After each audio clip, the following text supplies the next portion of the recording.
அனைவருக்கும் வணக்கம். கடகராசினியர்களுக்கு இன்று முதல் எண்ணி 5 நாட்களில் உங்களுடைய விதியை மாற்ற போகும் அந்த நாள். அப்படி அன்றைய நாள்ல என்ன மாதிரியான நன்மைகள் எல்லாம் ஏற்பட இருக்கு, கிரக நிலைகளில் ரீதியாக அமையிருக்கும் சாதகங்கள் என்ன, பாதகங்கள் என்ன, மேலும் என்ன மாதிரியான முன்னேற்றங்கள் எல்லாம் ஏற்பட இருக்குது, குறிப்பா இன்றைய நாள் என்ன நாள், இன்றைய நாள்ல நீங்கள் என்ன செய்ய வேண்டும், என்ன செய்யக்கூடாது என்பது குறித்தான முழுமையான பதிவு தான் இந்த வீடியோல நம்ம விரிவா பார்க்க போகிறோம். அதற்கு முன்னாடி கடகராசினியர்களான நீங்கள் ஆன்மீக சம்பந்தமான தகவல்கள், வாஸ்து சம்பந்தமான தகவல்கள், நவகிரக சன்னதிகள் எங்கு உள்ளன, அங்கு சென்று நாம் எப்படி வழிபட வேண்டும், பரிகாரம் செய்யும் முறைகள் என்ன, உங்களுடைய ராசிக்கான பலன்கள் என்ன என்பது குறித்தான முழு பதிவுகளையும் நீங்கள் படித்து தெரிந்து கொள்ள வேண்டும் என்ற விருப்பம் இருந்துச்சு அப்படின்னா சேனல் டிஸ்கிரிப்ஷன்லையும் சேனல் பேஜ்லையும் அதற்கான வெப்சைட் லிங்க் கொடுத்துருக்கோம்.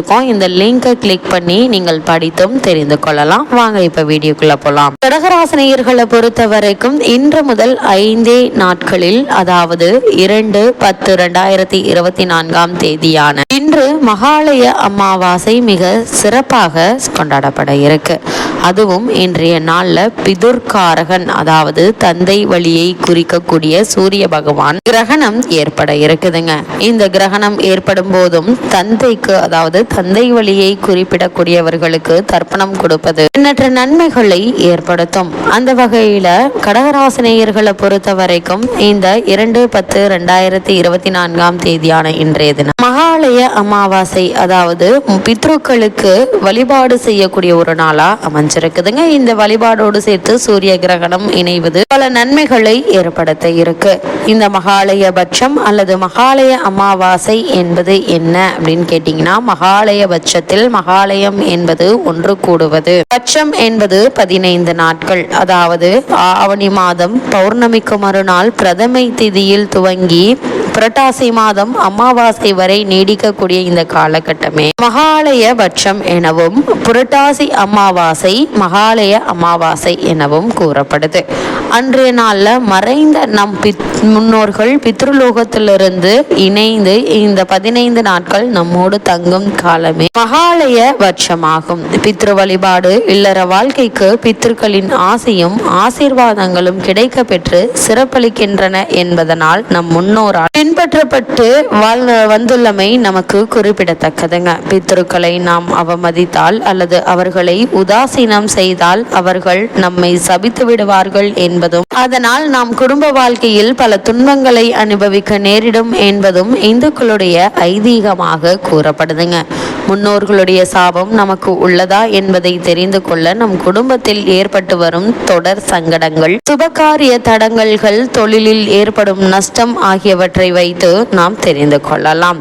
அது மட்டுமில்லாமல் வருடத்தில் வரக்கூடிய தை அமாவாசை, ஆடி அமாவாசை ஆகியவற்றை விட திதி கொடுப்பதற்கு மிகவும் சிறந்தது இந்த மகாலய அமாவாசை. வருடத்தில் மற்ற மாதங்களில் வரும் அமாவாசை என்று முன்னோரை நினைத்து வழிபாடு செய்வோம். ஆனால் மகாலயபட்ச காலத்தில் பிரதமை துவங்கி அமாவாசை வரை உள்ள காலத்தில் தர்ப்பணம் செய்ய வேண்டும். அனைத்து முன்னோர்களையும் அப்போது நினைவு கூற வேண்டும். புனித நீர்நிலைகளுக்கு அல்லது கடலுக்கு சென்று புனித நீராடி நம் முன்னோர் ஆத்ம சாந்திக்காக பிரார்த்தித்து தர்ப்பணம் செய்வது மிகவும் நல்லது. நமது வாழ்வில் வரும் இன்ப துன்பங்கள் யாவும் நாம் எமது முற்பிறவியில் செய்த பாவ புண்ணியத்திற்கு ஏற்ப அமைய பெறுகிறது. அதிலே பிதுர்காரியமும் ஒன்றாகும். அதனை நாம் சிரமமாக பார்க்காமல் சிரத்தையுடன் செய்ய வேண்டும். அது தவறினால் பிதுர்களின் கோபத்திற்கு ஆளாவோம் என ஜோதிட சாஸ்திரம் கூறுகிறது. இந்த 15 திதி நாட்களில் நாம் மூதாதையர் இவ்வுலகை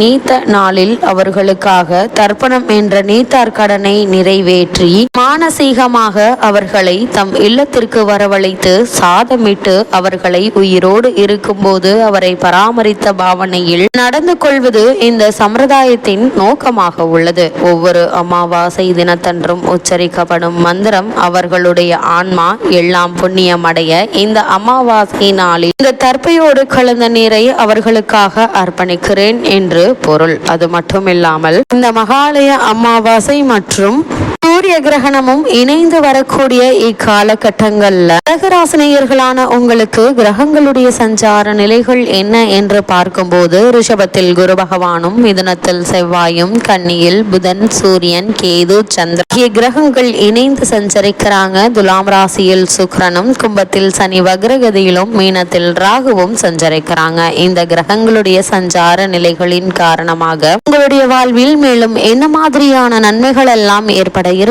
என்று பார்க்கும்போது சில முக்கியமான கிரகங்கள் உங்களுக்கு சாதகமாகவே இருப்பதால அஷ்டம சனியினுடைய கஷ்டத்தை மிக எளிதாக சமாளித்து விடக்கூடிய ஒரு நாளா அமைஞ்சிருக்கு. அதற்கு இன்றைய நாள் நீங்கள் முன்னோர்களுக்கு திதி தர்ப்பணம் கொடுப்பது மட்டுமில்லாமல் தானம் கொடுப்பதும் பல முன்னேற்றங்களை உங்களுக்கு ஏற்படுத்துங்க. குடும்பத்தில் ஒற்றுமை இருக்குங்க. உங்களுடைய ராசிக்கு 3ஆம் இடத்தில் உள்ள கேது உங்களுடைய எண்ணங்களை வெற்றிகரமாக மாற்றி கொடுக்கும்.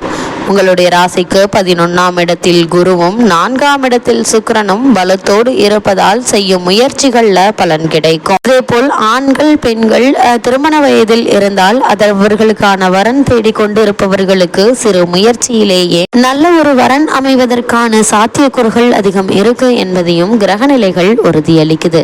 இந்த காலகட்டத்தை பொறுத்த வரைக்கும் சுப செலவுகள் உண்டு என்பதை கிரகநிலைகள் தெளிவுபடுத்துதுங்க. சுக்கிரனும் புதனும் நல்ல நிலையில் இருப்பதால் கடகராசியை சேர்ந்த தொழில் துறையில் உள்ளவர்கள், எழுத்து துறையில் உள்ளவர்களுக்கு நல்ல ஒரு பொருளாதார முன்னேற்றம் ஏற்பட இருக்குது. அதே போல் குடும்பத்தில் ஆடம்பர பொருட்களை வாங்கக்கூடிய ஒரு நிலையும் ஏற்பட இருக்கு. ஆடை ஆபரண சேர்க்கை ஏற்பட இருக்குதுங்க. அதே போல் தொழில்நுட்பம் முதலிய துறைகளில் முன்னேற்றம் உண்டாகக்கூடிய ஒரு தருணமாய் இக்காலகட்டம் அமைஞ்சிருக்குதுங்க. இருந்தாலும் கூட என்ன மாதிரியான விஷயங்கள்ல நீங்கள் கிரகநிலைகளின் ரீதியாக சற்று கவனமாக இருக்க வேண்டும் என்று பார்க்கும்போது சனி பகவான் அஷ்டம ராசியில் இருப்பதை மறந்துவிட வேண்டாம். செவ்வாயும் உங்களுடைய ராசிக்கு 12ஆம் இடத்தில் இருக்கிறார் என்பதையும் மறந்துவிட வேண்டாம். சகோதர உறவுகளிடம் எச்சரிக்கை மிக மிக அவசியங்க. அதே போல் கணவன் மனைவி உரையாடல்களில் கவனமாக இருப்பது மிக மிக நல்லது. ஏனால் நீங்கள் சொல்லக்கூடிய ஒரு வார்த்தை பிழையும் கூட பெரிய பிரளயத்தை ஏற்படுத்துவதற்கான வாய்ப்புகள் இருக்கு என்பதை மனதில் வைத்து அதிக கவனத்தோடு நடந்து கொள்வது நல்லது. உணவு விஷயத்தில் கட்டுப்பாடு மிக மிக அவசியங்க. இல்லைனா உடல் உபாதைகள் ஏற்படுவதற்கான வாய்ப்புகள் இருக்கு. காரணம் உஷ்ண கிரகமான செவ்வாய் உங்களுடைய ராசிக்கு விரயஸ்தானத்தில் இருப்பதால் உடலில் உஷ்ண சம்பந்தமான உடல் உபாதைகள் ஏற்படுவதற்கான சாத்தியக்கூறுகள் இருக்கு என்பதை கிரகநிலைகள் உங்களுக்கு முன்கூட்டியே அறிவுறுத்துதுங்க. கடகராசினியர்களுக்கு கிரகநிலைகளின் ரீதியாக கூறப்படும் பரிகாரம் என்ன என்று பார்க்கும்போது அஷ்டம சனி நடப்பதால் ஒரு முறை திருநள்ளாறு சென்று வாருங்கள். காக்கைக்கு சனிக்கிழமை எல் சாதம் வையுங்க. அதே போல் இந்த மகாலய அமாவாசையான இன்றைய தினத்துல முன்னோர்களை நீங்கள் வழிபடுவது எண்ணற்ற நன்மைகளை ஏற்படுத்தும். அதே போல சந்திரனுடன் உங்களுடைய ராசிநாதன் என்பதால் வெள்ளை நிறத்தில் உள்ள பால் அல்லது விநாயகருக்கு உகந்த அருகம்புல் அல்லது எருக்க மாலை நீங்கள் வாங்கி தருவது எண்ணற்ற நன்மைகளை உங்களுக்கு ஏற்படுத்தும்.